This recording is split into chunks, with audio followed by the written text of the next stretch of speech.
तो ध्यान दो बच्चों, कॉम्प्लेक्स नंबर के आज के क्लास में सभी लोग देखो ध्यान से। तो कॉम्प्लेक्स नंबर में पिछले क्लास में हम लोग पढ़े थे आर्गेन प्लेन, मॉडुलस और कंजुगेट। आज हम एक नए टॉपिक को पढ़ने जा रहे हैं, आर्गुमेंट ऑफ कॉम्प्लेक्स नंबर। बहुत ही इंपॉर्टेंट टॉपिक है बच्चों, आर्गुमेंट ऑफ कॉम्प्लेक्स नंबर। ध्यान से समझो। देखो बच्चों, सबसे पहले बात, रियल नंबर को माने वास्तविक संख्याओं को, रियल नंबर को दर्शाने के लिए नंबर लाइन का यूज किया गया। रियल नंबर को दिखाने के लिए नंबर लाइन का यूज किया गया। एक नंबर लाइन 0 है, 1 है, 2 है, इधर -1 है, -2 है, और यहाँ पे 1/2 है। यहाँ पे तुम देखोगे तो √2 आ जाएगा। मतलब हर रेशनल या इरेशनल, पॉजिटिव या निगेटिव, हर तरह के नंबर को हम लोग नंबर लाइन पे दिखा देंगे। अब कॉम्प्लेक्स नंबर है z, a plus iota b। तो इसमें तो रियल पार्ट भी है और इमेजिनरी पार्ट भी है। तो इसे क्या नंबर लाइन पर दिखा सकते हो? तो नहीं, नंबर लाइन पे रियल नंबर को रिप्रेजेंट करते हैं, रियल नंबर को नंबर लाइन पर दिखा सकते हैं। जबकि कॉम्प्लेक्स नंबर जिसमें रियल पार्ट और इमेजिनरी पार्ट दोनों हैं, उसे हम लोग इस पे नहीं दिखा सकते हैं। इसलिए कॉम्प्लेक्स नंबर को दिखाने के लिए हम एक प्लेन का यूज किए जिसे कॉम्प्लेक्स प्लेन, और साइंटिस्ट के नाम पे आर्गेन प्लेन भी बोले। इसमें दो एक्सिस लिए, एक एक्सिस रियल एक्सिस कहलाया, एक एक्सिस इमेजिनरी एक्सिस कहलाया। रियल एक्सिस पे रियल वाले पार्ट को दिखा देंगे और इमेजिनरी एक्सिस पे इस पे 1, यहाँ 2, यहाँ पे आयोटा, यहाँ पे 2 आयोटा, यहाँ -1, -2, यहाँ पे माइनस आयोटा, -2 आयोटा। ठीक है, इधर प्लस, इधर माइनस, इधर आयोटा में, इधर माइनस आयोटा में। तो हम लोग इधर चीजों को दिखा देते हैं बच्चों। ठीक है, तो किसी भी कॉम्प्लेक्स नंबर को आर्गेन प्लेन मतलब कॉम्प्लेक्स प्लेन पर हम लोग दिखा दिए। यहाँ पे कॉम्प्लेक्स नंबर है z x plus iota y। Complex number है z x plus iota y। उसे ओरिजिन से उसका डिस्टेंस हम लोग लिए, वह डिस्टेंस हम mod z बोले, और mod z बोल निकालेंगे तो √x² प्लस y², क्योंकि यह जो होता है x होता है, यह जो होता है x रियल पार्ट और y imaginary part. Real axis को आईना मान लो, रियल एक्सिस को आईना मानोगे जितना ऊपर है उतना नीचे। इसे z बार कहते हैं, कंजुगेट ऑफ कॉम्प्लेक्स नंबर, और इसकी value x minus iota y होती है। जो बच्चे पीछे के क्लास को देखे होंगे वो इतना बात जानते होंगे, नहीं तो रिपीट कर लोगे बच्चों। ठीक है, अब इसके बाद बच्चों इसे हटाते हैं क्योंकि तुम्हें पढ़ा चुके हैं।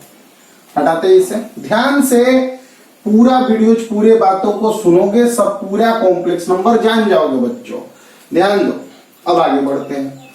अब यहाँ पे x एक्सिस है रियल एक्सिस, y एक्सिस है इमेजिनरी एक्सिस आर्गेन प्लेन में। एक कॉम्प्लेक्स नंबर है z x plus iota y।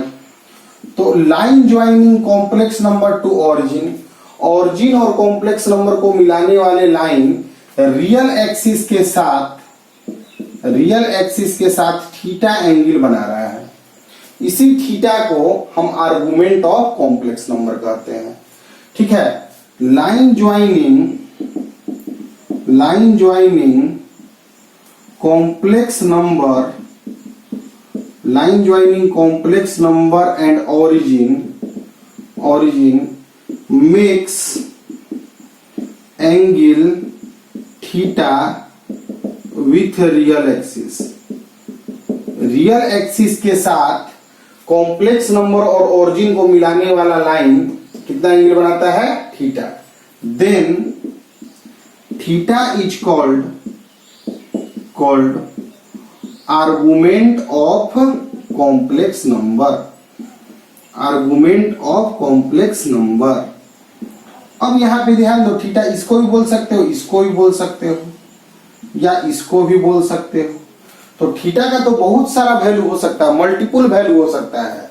देखो एक चक्कर में बच्चों, एक पूरा गोल चक्कर में एंगल बनता है 360 डिग्री। और इसको रेडियन में अगर बोलेंगे तो 360 डिग्री को 2 पाई रेडियन बोलते हैं। देखो बच्चों, यह बात जान जाओ, एंगल नापने के 2 यूनिट होते हैं, एक डिग्री यूनिट और एक रेडियन यूनिट। तो 180 डिग्री को पाई रेडियन बोलते हैं। तो एक पूरा गोल चक्कर को 2 पाई बोला जाता है। ठीक, तो 2 pi plus theta, 4 pi plus theta, 6 pi plus theta भी आर्गुमेंट का वैल्यू होगा अगर थीटा वैल्यू होगा तो। ठीक, तो हम कह सकते हैं आर्गुमेंट जो हुआ वह 2n पाई प्लस थीटा हो गया। यहां पर n1 रखेंगे तो 2 रखेंगे तो 3 रखेंगे तो मतलब एक चक्कर मार के भी नाप सकते हैं, 2 चक्कर मार के भी नाप सकते हैं, 3 चक्कर मार के, 4 चक्कर नाप के, उल्टा में चक्कर नाप के भी नाप सकते हैं और डायरेक्ट थीटा भी नाप सकते हैं। तो आर्गुमेंट जो होता है, एक वैल्यू आर्गुमेंट का नहीं होता है, बहुत सारा वैल्यू होता है।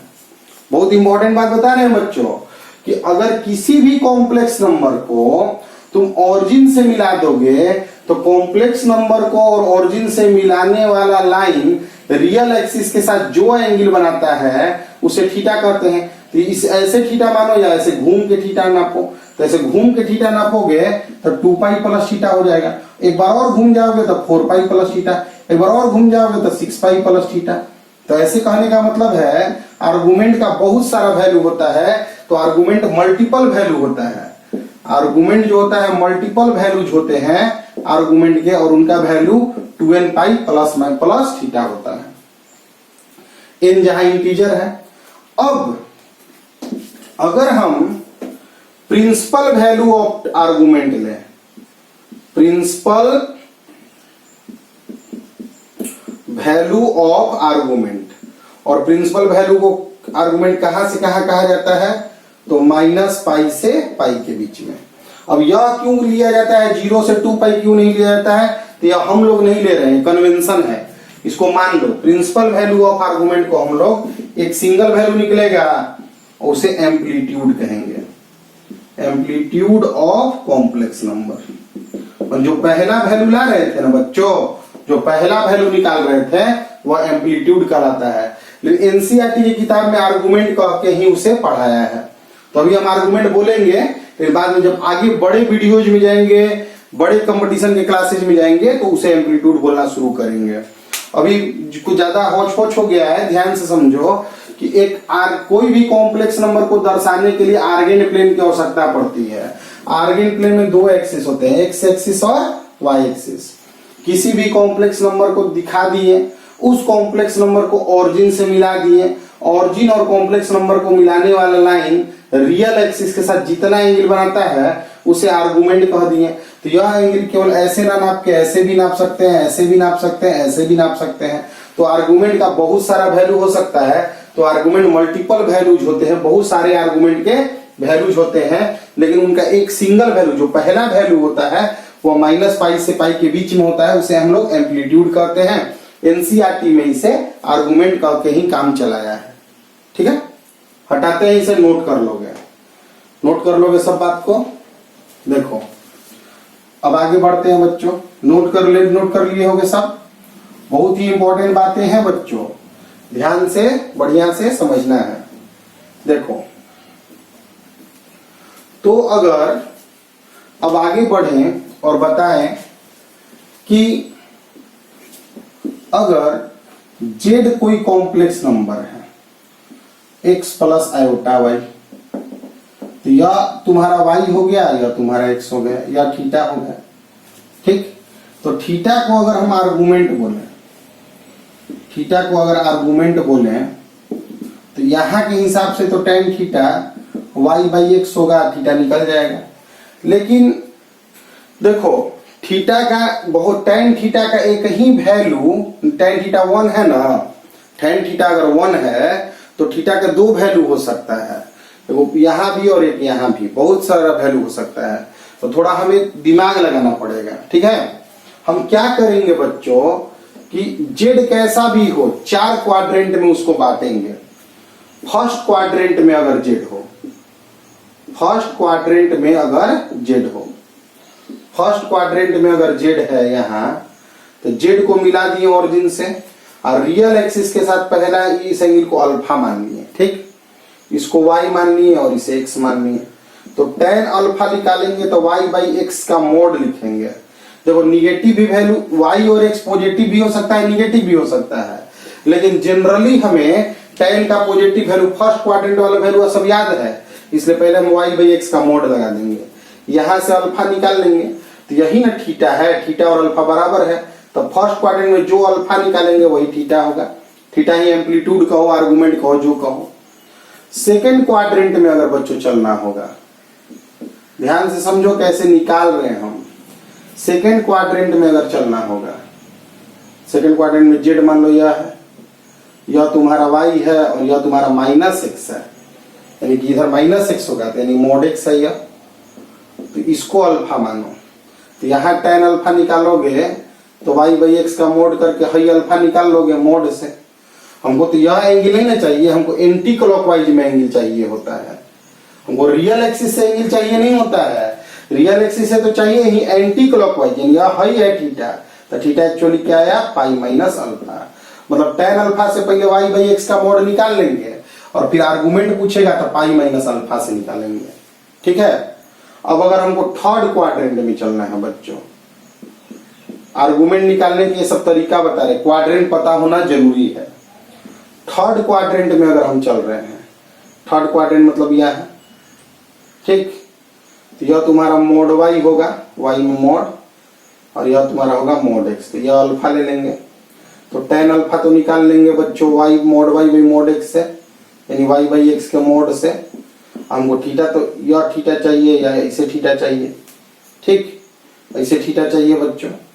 तो यह थीटा क्या होगा, देखो जो एम्पलीट्यूड लेते हैं ना वह नियरेस्ट थीटा लेते हैं, सबसे क्लोजेस्ट थीटा।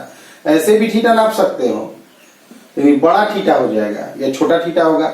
छोटा मैंने वैल्यू में छोटा, तो थीटा स्मॉलेस्ट वैल्यू लिया जाता है। ठीक, देखो यहाँ पे अगर जेड है तो ऐसे भी तुम थीटा नाप सकते हो और ऐसे भी नाप सकते हो। तो कौन सा चीज एम्पलीट्यूड लोगे, जो छोटा है। ऐसे जब तुम नापोगे तो पाई से अधिक हो जाएगा, देखो पाई से अधिक हो जाएगा ना। और तुम जानते हो कि थीटा का वैल्यू एम्पलीट्यूड लेने के लिए माइनस पाई से पाई के बीचे में लेना है। ठीक, ऐसे नापो, इसमें ऐसे नापते तो ज्यादा हो जाता है इधर से। ठीक, तो यानी कि यहाँ पे वैल्यू जो होगा थीटा का माइनस पाई, यह इधर से नापोगे तो माइनस पाई हो जाएगा। तो यहाँ से थीटा बराबर होगा minus pi plus alpha, minus pi में से अल्फा कम हो गया है तो माइनस पाई प्लस। और फोर्थ क्वाड्रेंट में अगर तुम चले गए, फोर्थ क्वाड्रेंट में अगर तुम चले गए तो फोर्थ क्वाड्रेंट में बच्चों, फोर्थ क्वाड्रेंट में यहाँ पे तुम पहुंच गए जेड, इसको अल्फा मान लो। ठीक है, यह अल्फा हुआ, तो अल्फा जो है वह एक्चुअली नाप किधर रहे हो, तुम उल्टा नाप रहे हो ना, तो उल्टा नाप रहे हो तो इसलिए थीटा बराबर क्या होगा माइनस अल्फा होगा। ऐसे नापना प्लस होता है, ऐसे नापना माइनस होता है। तो यही तुम्हें याद रखनी पड़ेगी कि tan अल्फा से y बाई एक्स से तुम मोड निकाल लोगे और थीटा तुम्हें निकालने के लिए तुम्हें बातें याद रखनी पड़ेंगी। देखो समझ में आया तो आया, नहीं तो हम क्वेश्चन करेंगे ना तो क्लियर हो जाएगा कॉन्सेप्ट। ठीक है, हटाते हैं इससे बच्चों, हटाए। देखो देखो बच्चों, ध्यान पूर्वक मेहनत से सीखना पड़ेगा हर चीज को ध्यान पूर्वक मेहनत से सीखना पड़ेगा पूरा कॉन्सेप्ट को। जेड बराबर दिया गया है 1 प्लस आयोटा, जेड बराबर दिया गया है, यानी x बराबर 1 है, y बराबर 1 है। तो कोई मॉड जेड पूछ दे तो root over x square plus y square करोगे, 1 स्क्वायर प्लस 1 स्क्वायर करोगे तो रूट 2 लिख दोगे मॉड जेड का वैल्यू। जेड बार कोई पूछ देगा तो 1 माइनस आयोटा बोल दोगे। ठीक, अगर तुम्हें आर्गुमेंट या एम्पलीट्यूड पूछ दे तो तुम tan अल्फा लिखोगे, y बाई एक्स का मोड, 1 बाई 1 का मोड मतलब 1 ही आ गया। tan अल्फा 1 तो अल्फा 45 डिग्री हो गया। 45 डिग्री को क्या बोलते हैं, पाई बाई 4, क्योंकि पाई होता है बच्चों 180 डिग्री, 180 डिग्री को पाई बोला जाता है, तो पाई बाई 4 होगा ना 45 डिग्री, 45 डिग्री हो गया। अब अल्फा निकालने के बाद आर्गुमेंट निकाला जाता है। tan अल्फा याद रखोगे y बाई एक्स का मोड होता है। ठीक, अब जेड जो है किस क्वाड्रेंट में है, तो फर्स्ट में है। कैसे जाने कि फर्स्ट में है, तो ई भी प्लस में और ई भी प्लस में। फर्स्ट क्वाड्रेंट में तुम जानते ही हो दोनों बच्चों प्लस में होता है, तो फर्स्ट क्वाड्रेंट में है तो थीटा बराबर अल्फा हो जाएगा। तो आर्गुमेंट जेड पाई बाई 4 हो गया। यह जो स्मॉलेस्ट वैल्यू ले रहे हो ना आर्गुमेंट का पहला वैल्यू, इसी को एम्पलीट्यूड बोला जाता है। Smallest value in magnitude, smallest value in magnitude, sign से मतलब नहीं है। जेड बराबर अगर -1 प्लस √3 आयोटा दिया हुआ है तो x बराबर तो बच्चों -1 y बराबर √3 है। तो अगर कोई बच्चा मॉड जेड निकालने के लिए कहेगा तो √x² प्लस y² करेंगे, यानी -1 का स्क्वायर प्लस √3 का स्क्वायर, तो 1 प्लस 3 4 का √2 आ गया। जेड बार अगर हम निकालेंगे तो -1 माइनस √3 आयोटा। जेड बार मतलब कंजुगेट होता है बच्चों, और कंजुगेट निकालने के लिए प्लस को यहाँ माइनस कर देते हैं, जो इमेजिनरी का साइन है ना उसको बदल देते हैं। अब यहाँ tan अल्फा लिखेंगे, y बाई एक्स का मॉड, y की जगह √3, x की जगह -1। मॉड लिखने का मतलब निगेटिव चीज भी पॉजिटिव हो जाए √3। तो अल्फा बराबर हो गया बच्चों 60 डिग्री, क्योंकि tan √3 की वैल्यू कब देता है 60 डिग्री पर, और 60 डिग्री को पाई बाई 3 लिखते हैं, क्योंकि पाई है 180 डिग्री, 180 में 3 से डिवाइड करोगे तब ना 60 डिग्री आएगा। अब देखो अल्फा निकल गया, तुम्हें थीटा निकालना है, मतलब थीटा क्या है आर्गुमेंट है, एम्पलीट्यूड है। थीटा जो है एम्पलीट्यूड ऑफ कॉम्प्लेक्स नंबर है, एम्पलीट्यूड का। लेकिन यहाँ पे एनसीईआरटी किताब में इसी को आर्गुमेंट जेड ही कहा है। तो थीटा देखो, अब यहाँ देखो माइनस प्लस, एक्स में माइनस है और वाई में प्लस है, तो सेकेंड क्वाड्रेंट हो गए हम।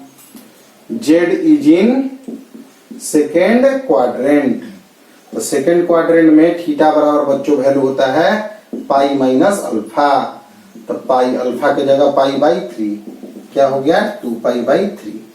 क्लियर? तो आर्गुमेंट जेड की वैल्यू क्या आ गई 2 पाई बाई 3। ठीक, तो इस तरह से हम लोग देखो 3 टॉपिक है, मॉडुलस निकालना, कंजुगेट निकालना और आर्गुमेंट या एम्पलीट्यूड जो कहो वह निकालना। एम्पलीट्यूड या आर्गुमेंट निकालने के लिए हमें tan अल्फा वाई में x का मोड कर देना है। मोड इसलिए करना है बाबू कि तुम देखो इसमें वैल्यू, इसमें वैल्यू, इसमें वैल्यू, सब चारों क्वाड्रेंट में वैल्यू का नॉलेज हम लोग के पास उतना नहीं है, इसलिए हम लोग इसी के साथ अल्फा निकाल देते हैं y बाई एक्स का मोड करके। अब जिस क्वाड्रेंट में होगा उसके हिसाब से अल्फा का वैल्यू रख देंगे, कोई बड़ा बात तो है नहीं। हटाते हैं इसे, क्लियर है बाबू? इसे नोट कर लोगे, ठीक। आगे हटाते हैं इसे। देखो एनसीईआरटी में बहुत सारा टॉपिक दिया हुआ है, तो उन टॉपिक के हिसाब से हम चीजों को तुम लोग को सिखा रहे हैं, और सीखना पड़ेगा बच्चों मेहनत करके, ठीक है। ध्यान दो, फिर हम आगे वीडियोज, बढ़िया वीडियोज भी डालेंगे, लेकिन पहले तुमको जो टेक्स्ट बुक दिया हुआ है उसको कंप्लीट किया करो, ठीक है। अब देखो जेड एक कॉम्प्लेक्स नंबर है जिसे रिप्रेजेंट करने के लिए कॉम्प्लेक्स प्लेन या आर्गेन प्लेन जो कहो उसका जरूरत पड़ता है। जेड को ऑरिजिन से मिला देते हैं, इसी को मॉड जेड कहते हैं, आर से डिनोट करते हैं। रियल एक्सिस के साथ जो एंगल बनाता है उसे थीटा कहते हैं। x प्लस आयोटा वाई यह हो गया, यह डिस्टेंस x हो गया, यह डिस्टेंस y हो गया। तो इसको अगर ध्यान दिया जाए बच्चों तो cos थीटा अगर हम लिखें तो x बाई आर होगा, तो x बराबर हो जाएगा r cos थीटा, और साइन थीटा यहां से लिखें, साइन थीटा अगर लिखें तो y बाई आर हो जाएगा, y अपॉन आर हो जाएगा, तो y बराबर क्या हो जाएगा r साइन थीटा। तो z बराबर मेरा होता है x प्लस आयोटा y, इसी को हम लोग कार्टेजियन फॉर्म कहते हैं, कार्टेजियन फॉर्म। और x को लिख दिए r cos थीटा और y को लिख दिए r sin थीटा, इसको लिख दिए r cos theta iota sin theta. इसको कहा जाता है बच्चों पोलर फॉर्म। तो कॉम्प्लेक्स नंबर लिखने का 2 फॉर्मेट अभी हम सिखा दिए, एक तो कार्टेजियन फॉर्म जो डिफिनीशन से ही स्टार्ट होता है, और एक आज तुम सीखे जब मॉडुलस, मॉड जेड को r कहते हैं, मॉडुलस और आर्गुमेंट के फॉर्म में लिखना। यहाँ थीटा क्या है तो आर्गुमेंट जेड है। इस फॉर्म में लिखना पोलर फॉर्म कहलाता है। आर्गुमेंट बोल भले रहे हैं लेकिन हमें मिनिमम वैल्यू मैंने प्रिंसिपल वैल्यू थीटा का लेना है माइनस पाई से पाई के बीच में, जिसे एम्पलीट्यूड बोलते हैं। क्लियर है बच्चों? इसे हटाते हैं, एक क्वेश्चन बनाकर दिखा रहे हैं तुम लोग को। हटा रहे इसको, ध्यान से मेहनत से सीखना है बच्चों। जेड बराबर दिया गया है -√3 माइनस आयोटा। एक्स के जगह तो -√3 हो गया, वाई के जगह -1 हो गया। तो मॉड जेड जिसे आर कहते हो, मॉड जेड निकालने के लिए कह देगा तो x square plus y square -√3 का स्क्वायर प्लस -1 का स्क्वायर, सोल्व करोगे 2 आ जाएगा। ठीक, अब tan अल्फा निकालते हो तो y/x का मॉड लिखते हो, -1 -√3 का मॉड लिखते हो तो 1/√3 आता है, तो अल्फा आता है π/6, क्योंकि 30 डिग्री आता है और 30 डिग्री का वैल्यू π/6 होता है रेडियन में। जो बच्चे यह बातें नहीं जानते हैं, ट्रिग्नोमेट्री के स्टार्टिंग के वीडियोज देख लेंगे, रेडियन डिग्री मेजरमेंट उसमें सिखाया गया है। ठीक, अब इसके बाद आता है कि जेड किस क्वाड्रेंट में है? थर्ड में। कैसे पता चला थर्ड तुम्हें? तो इसलिए सर कि एक्स भी माइनस में भी वाई भी माइनस में, फर्स्ट में दोनों प्लस होता है, सेकेंड में माइनस प्लस होता है, यहाँ माइनस माइनस होता है, यहाँ प्लस माइनस होता है। तो थर्ड में तुम्हारा दोनों माइनस में, तो दोनों माइनस में है तो थर्ड क्वाड्रेंट में है। थर्ड क्वाड्रेंट में आर्गुमेंट जेड जिसे थीटा कहते हैं उसका वैल्यू होता है -पाई प्लस अल्फा। तो -पाई प्लस अल्फा क्या लाए हो? π/6। 6 एलसीएम लोगे तो -6 पाई प्लस π/6 -5π/6। देख रहे हो ना, सीख रहे हो ना कैसे चीजों को सिखा रहे हैं हम तुमको। तो जेड बराबर पोलर फॉर्म, अगर देखो इस क्वेश्चन में अगर मॉडुलस पूछा तो यह बता दिए तुम, आर्गुमेंट जेड पूछा तुम बता दिए, और पोलर फॉर्म इसी क्वेश्चन में कहा कि पोलर फॉर्म में लिखो तो जेड बराबर लिखोगे तुम क्या? r cos theta iota sin theta. r के जगह 2 आया है, cos -π/6 आयोटा -5π/6 हो गया बच्चों। इस तरह से पोलर फॉर्म में क्वेश्चन को लिखा जाता है। ठीक है, अगर सिर्फ आयोटा होता तो उसका आर्गुमेंट क्या होता? π/2, क्योंकि आयोटा तो सीधे यहां दिखाया जाता ना। ठीक, और जेड बराबर सिर्फ 3 रहता तो आर्गुमेंट जेड क्या बोला जाता? 0। 3 तो कहीं यहां होता, और जेड बराबर -3 होता तो आर्गुमेंट जेड क्या बोलता था? पाई, क्या -3 किधर नापा जाता। तो इस तरह से सवाल होते हैं बच्चों। तुम लोग प्रैक्टिस करो। एक्सरसाइज 5.1 और 5.2 दो एक्सरसाइज, और अगर आगे बढ़ते हो तो 5.3 भी, उसमें क्वाड्रेटिक का क्वेश्चन है। ठीक है, एनसीईआरटी का बुक अगर तुम लोग के पास होगा तो यह 3 एक्सरसाइज तुम लोग खुद से बना सकते हो 3 दिन के कॉम्प्लेक्स नंबर के थ्योरी को देखने के बाद। और कोई 3 दिन का बच्चा थ्योरी सीखा है तो वह यह चीजें जरूर बना देगा। ठीक ना? हम लास्ट बात बोलते हैं, ध्यान से समझना, इसको बच्चों हटाते हैं। ठीक ना? कॉम्प्लेक्स नंबर में रियल और इमेजिनरी सेक्शन दोनों होते हैं, रियल पार्ट और इमेजिनरी पार्ट दोनों होता है, और उसको हम एक कॉम्प्लेक्स प्लेन पर दिखाते हैं जिसे आर्गेन प्लेन कहते हैं। कॉम्प्लेक्स नंबर में जेड बराबर एक्स प्लस आयोटा वाई है, tan अल्फा का वैल्यू एक निकालते हैं y/x के मोड से, इससे अल्फा का वैल्यू निकाल लेते हैं। अब फर्स्ट, सेकेंड, थर्ड और फोर्थ क्वाड्रेंट होता है, इसमें plus plus minus plus minus minus plus minus होता है। इसमें आर्गुमेंट जेड जिसे थीटा बोलते हैं वो डायरेक्ट अल्फा होता है, इसमें थीटा पाई माइनस अल्फा होता है, और इसमें theta minus pi plus alpha, और इसमें थीटा जो होता है माइनस अल्फा होता है। थीटा का जो वैल्यू है बहुत सारा वैल्यू हो सकता है, लेकिन जो वैल्यू माइनस पाई और पाई के बीच में होगा ना बच्चों, वही वैल्यू एम्पलीट्यूड होता है, प्रिंसिपल वैल्यू ऑफ आर्गुमेंट होता है। ठीक, बहुत चीजें बताए हैं आज, वीडियोज रिपीट कर लेना समझ में नहीं आएगा तो। जो बातें नहीं समझ में आएंगी उसे लिखा करो, कि आगे उसको डील किया जा सके, तो तीनों दिन के कॉम्प्लेक्स नंबर के क्लास को देखकर अगले क्लास में अब आगे पढ़ाई को किया जाएगा। लेकिन एनसीईआरटी का जो जो एक्सरसाइज होमवर्क दिए है जरूर बच्चों खुद से बनाओ और जितने चीजें हम पढ़ाए नोट जरूर बनाओ।